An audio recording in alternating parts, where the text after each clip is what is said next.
Suamiku pewaris utama. Bab 38. Mencari masalah.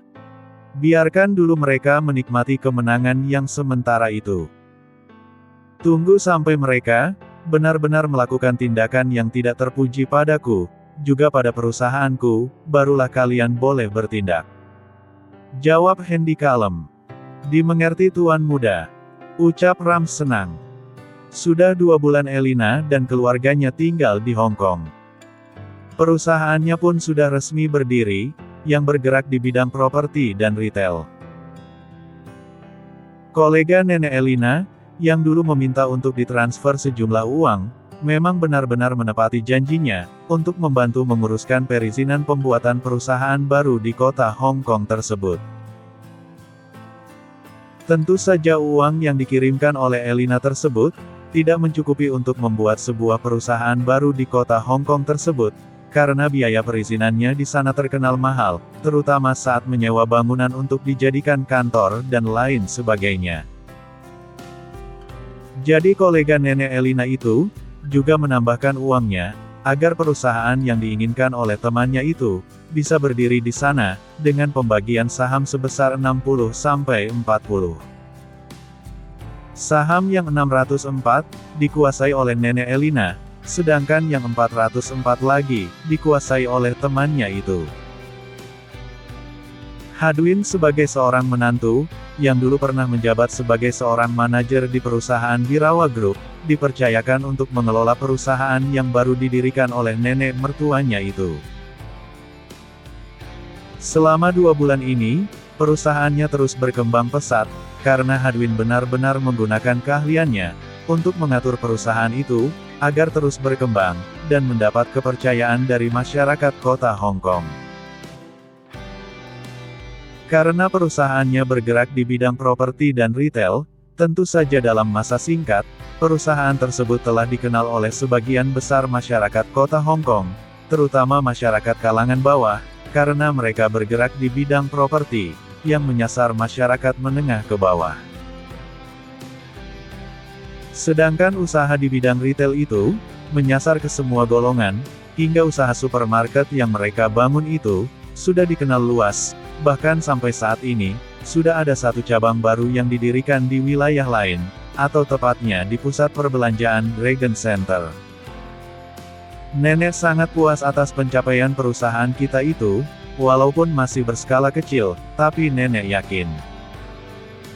Beberapa bulan atau tahun ke depannya, perusahaan kita akan menjadi salah satu perusahaan yang diperhitungkan di kota Hong Kong ini. Ucap nenek Elina bangga dan senang hati, saat Hadwin dan Jadira mengunjunginya. Itu semua berkat kerja keras nenek, dan tekad nenek yang sangat kuat beberapa bulan yang lalu. Jawab Hadwin ingin mengambil hati neneknya. Kalau saat itu kita tidak keluar dari negara tersebut, maka kita akan terus menjadi budaknya Hendy, dan hidup di bawah bayang-bayangnya. Sambung Hadwin lagi sampai membuat nenek Elina tersenyum. Sedari awal aku sudah setuju dan gembira, ketika mendengar nenek berencana ingin pindah ke luar negeri, dan membuat perusahaan di sini. Ternyata apa yang nenek perhitungkan itu memang terbukti benar. Sekarang ini, nenek dan kita semua, bukan orang miskin lagi. Secara berangsur-angsur, harta kekayaan kita sudah semakin banyak. Mungkin beberapa bulan ke depan, nenek bisa mewujudkan niat nenek, untuk membalas dendam pada Hendy keparat itu. Ujar Hadwin memprovokasi nenek Elina. Masih belum cukup untuk membuat perusahaan Hendy bangkrut, karena Hendy mempunyai orang-orang yang ahli di bidang teknologi, sementara kita, belum punya sama sekali. Jawab nenek Elina seperti putus asa. Nenek tenang saja. Aku mengenal beberapa orang hacker, yang kemampuannya sudah tidak diragukan lagi. Sudah banyak perusahaan besar yang dibuat hancur oleh mereka. Kedengarannya bagus. Apakah kau bisa merekrut hacker tersebut, untuk bekerja pada kita? Tanya nenek Elina senang. Bukan hacker nek, tapi hacker, ucap Hadwin sedikit geli dengan kepolosan nenek mertuanya itu. Ya, Itu maksud nenek. Bela Elina kesal. Itu bisa diatur, Nek. Cuma masalahnya adalah, mereka meminta bayaran yang cukup besar kepada kita. Apakah nenek sanggup? Jawab Hadwin sambil tersenyum licik. Nenek masih mempunyai uang tabungan yang cukup banyak. Uang yang diberikan oleh Hendy dulu, seperempatnya masih nenek simpan, hanya untuk berjaga-jaga saja. Kalau begitu akan lebih mudah. Kalau nenek memang benar-benar mempunyai cadangan uang itu, kita bisa menyewa beberapa orang hacker untuk bekerja pada kita. Tapi, berapa orang hacker yang nenek perlukan? Kau aturlah sendiri, berapa yang dibutuhkan, nenek tidak tahu dalam masalah itu. Sungut nenek tak mau tahu. Baik, Nek. Sampai saat ini, ada 3 orang hacker yang aku kenal di Hong Kong ini, dan kinerja mereka sudah tidak diragukan lagi, karena mereka sudah menunjukkan hasil yang sangat memuaskan bagiku. Jawab Hadwin sedikit keceplosan bicara, untung nenek Elina tidak menanggapinya, tapi malah bertanya masalah lain. Di mana tempat tinggal mereka? Ujarnya. Itu rahasia, Nek. Karena mereka hacker tanpa nama, dan bekerja di tempat-tempat rahasia, jadi mereka tidak mau rahasianya terbongkar, tapi hasil kerjanya bisa membuat sebuah perusahaan besar bangkrut seketika. Bagus. Nenek senang mendengarnya. Nenek ingin dalam 10 hari ini, para hacker itu sudah berhasil kau rekrut untuk bekerja pada kita. Balas nenek Elina kegirangan. Bukan hacker, Nek, tapi hacker. Sambung Hadwin kesal, karena kebodohan nenek mertuanya itu. Ah! Terserah kau sajalah, apapun namanya itu, yang penting mereka mau bekerja pada kita. Bela nenek Elina tetap ngotot dan menganggap perkataannya benar. Beres, Nek. Nenek tinggal menikmati hasilnya saja. Ucap Hadwin, sambil mengepalkan tinjunya ke udara, pertanda dia sangat senang saat ini. Setelah nenek Elina pergi dari hadapan Hadwin, dia membatin sendiri dalam hati. Hehehe. Kau pikir aku akan selalu tunduk pada perintahmu, nenek peot? Kau tidak tahu, kalau aku secara diam-diam, telah mengalihkan sebagian besar uangmu ke rekening pribadiku, melalui para hacker yang ingin kau sewa itu. Dasar bodoh. Sedikit demi sedikit, uangku akan bertambah banyak, dan saat hacker itu telah memulai aksinya, pada saat itulah, aku akan menguras semua harta kekayaanmu itu, nenek tua. Batin hati Hadwin penuh dengan kelicikan. Iblis jahat yang ada di hati Hadwin, benar-benar telah hidup, dan menguasai hatinya kembali. Hadwin yang dulunya memang terkenal licik, tamak dan serakah, sekarang sifatnya telah kembali lagi, setelah ada uang yang tidak seberapa itu. Itu pun diperolehnya dari kebaikan hati nenek Elina, yang mempercayakan pengelolaan perusahaan baru itu kepadanya. Tapi sayangnya, Hadwin secara diam-diam, tanpa diketahui oleh siapapun, termasuk Jadira, telah memanipulasi laporan keuangan perusahaan milik nenek mertuanya tersebut. 8 hari kemudian, di Clearwater Bay, bagian timur teritorial Hong Kong, Mansion Danau Biru milik Elina. Inilah orang-orang yang kumaksudkan beberapa hari yang lalu, Nek, mereka bersedia bekerja pada kita, tapi dengan bayaran tinggi, ucap Hadwin sedikit ragu-ragu.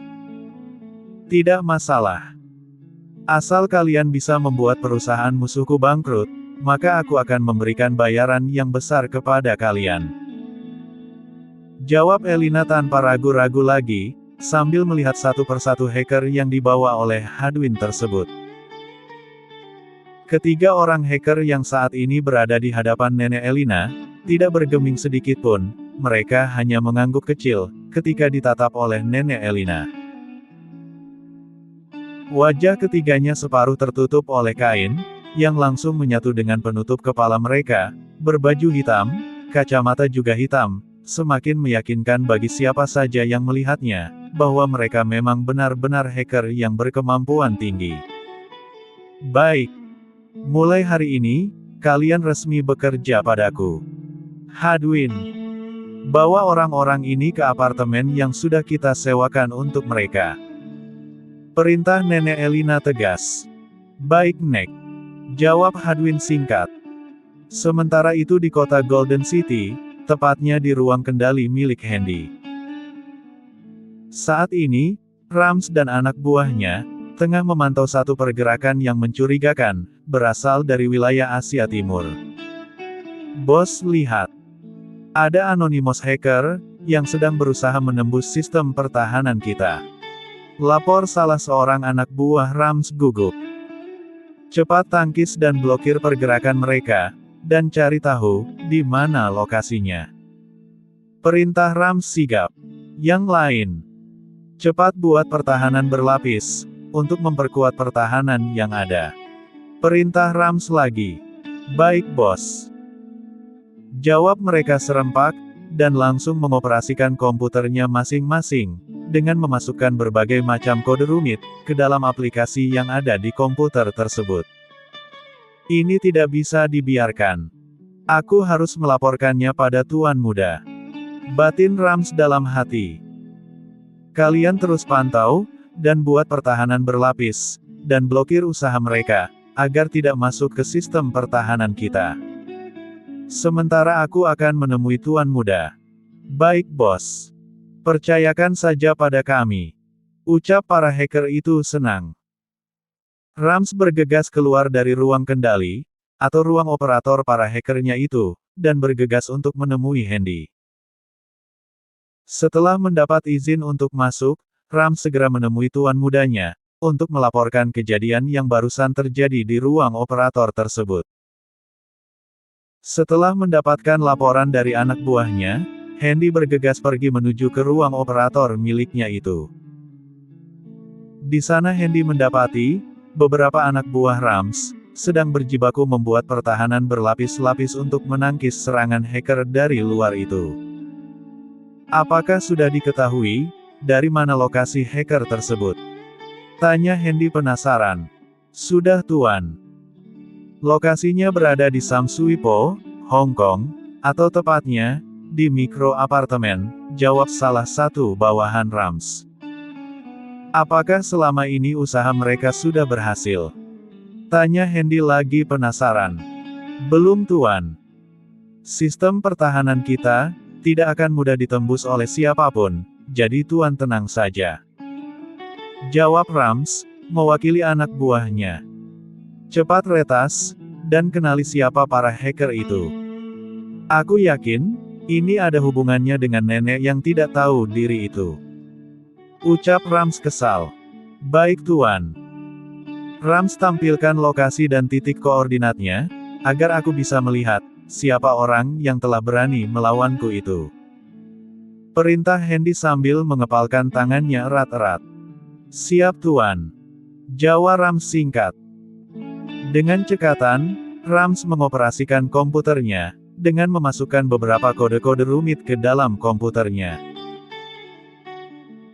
Beberapa saat kemudian, di layar komputer Rams, juga yang lain, serta di layar lebar, ruang operator itu, terpampang lokasi, atau apartemen tempat hacker itu bekerja, bahkan ruang yang mereka gunakan pun telah diketahui lokasinya.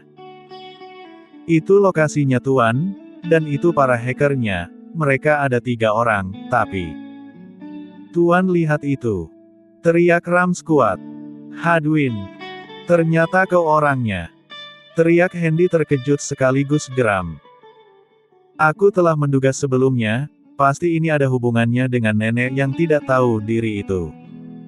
Sambungnya lagi. Cepat retas jaringan mereka dan kunci titik koordinatnya, jangan biarkan mereka lepas. Perintah Handy tegas. Kemudian sambungkan dengan kamera pemantau, yang telah dipasang oleh kawan-kawan kalian di sana. Amati pergerakan dari Nenek Elina itu, berikut keluarganya. Aku ingin tahu, siapa-siapa saja yang terlibat dalam usaha pembobolan informasi di perusahaanku ini. Perintah Handy sambung menyambung. Baik, Tuan Muda. Hanya itu saja jawaban serempak dari anak buahnya. Rams, kau tahu apa yang harus dilakukan? Aku tidak mau bertindak setengah-setengah. Mereka sudah menyia-nyiakan kebaikanku selama ini. Aku rasa sudah cukup bagi mereka untuk bersenang-senang, sekarang giliran kita untuk bermain dengan mereka pula. Gerutu Hendy dengan bengisnya. Baik Tuan Muda. Jawab Rams patuh. Rams si otak jenius, dengan sigap mengerjakan semua perintah dari Tuan Mudanya itu. Dengan kemampuan yang dimiliki oleh Rams, tidak sampai 1 menit, semua informasi tentang ketiga hacker, yang saat ini sedang berhadapan dengannya, muncul di layar komputer, kemudian menguncinya. Tindakan selanjutnya adalah, meretas seluruh akun perbankan milik perusahaan, yang baru didirikan oleh Nenek Elina tersebut, berikut dengan akun pribadi milik Hadwin. Rams juga sudah meretas akun perbankan milik Nenek Elina dan memblokirnya, tinggal menunggu perintah dari Hendy, untuk mengeksekusi seluruh tabungan mereka. Sepatah kata saja keluar dari mulut Hendy, maka saat itu juga, Rams akan mengosongkan isi rekening milik Nenek Elina, Hadwin dan rekening perusahaannya. Bagaimana Tuan? Apakah langsung dieksekusi? Tanya Rams menunggu persetujuan dari Hendy tidak sabar. Hendy tidak langsung menjawab pertanyaan dari Rams tersebut, tetapi malah melamun, memikirkan nasib mantan keluarganya dulu. Apakah dia akan memiskinkan kembali Nenek Elina dan keluarganya atau tidak? Hampir 1 menit dia melakukan itu, dan belum ada tanda-tanda akan memberi perintah, ya atau tidak.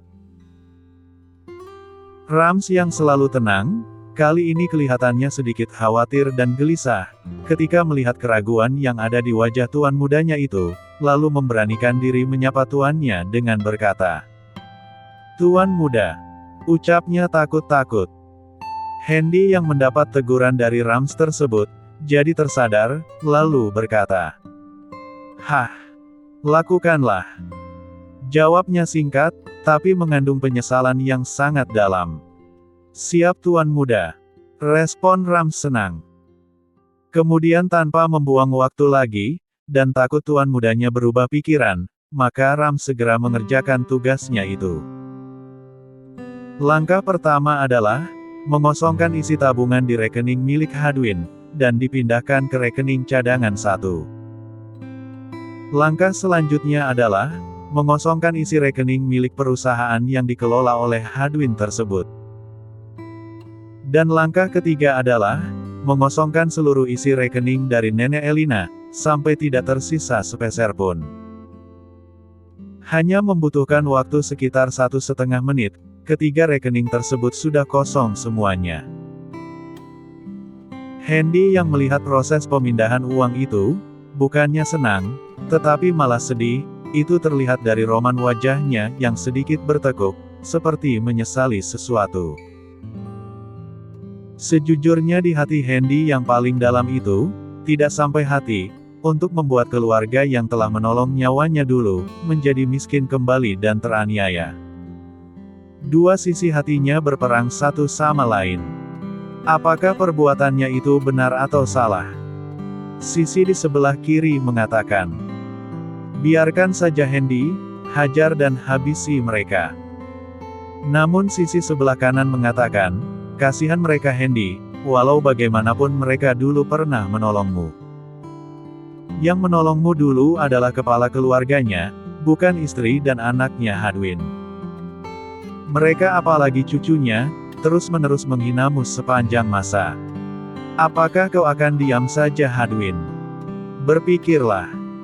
Kau memang seperti itu, terus-menerus mempengaruhi orang-orang, agar membenci sesama." Tapi aku yang berdiri di sisi kanan mengatakan, bahwa sesama manusia harus saling membantu. Hah? Kata hati Hendy sambil mengeluh panjang, melepaskan beban hati dan pikirannya, untuk meluahkan keraguannya selama beberapa detik berlalu. Tuan Muda," panggil Rams khawatir. "Kau tenang saja, aku tidak apa." Jawab Hendy sambil memalingkan wajahnya ke arah lain, kemudian bertanya kepada bawahannya tersebut. "Rams, apakah tindakanku ini benar?" Ucap Hendy bertanya, apa pendapat dari Rams bawahannya itu? Benar atau tidaknya tindakan Tuan, hanya Tuanlah sendiri yang bisa menilainya. Kami sebagai bawahan Tuan menyadari, bahwa ada sisi baik di hati Tuan, yang mengatakan, agar terus menolong mereka, tapi ternyata, setelah ditolong, mereka masih juga ingin mencelakai Tuan. Apakah orang seperti itu yang harus dibantu Tuan? Jawab Rams cukup menohok di hati. Kau benar. Aku sudah berjanji kepada kakek Wolf dulu, bahwa aku harus selalu menjaga mereka.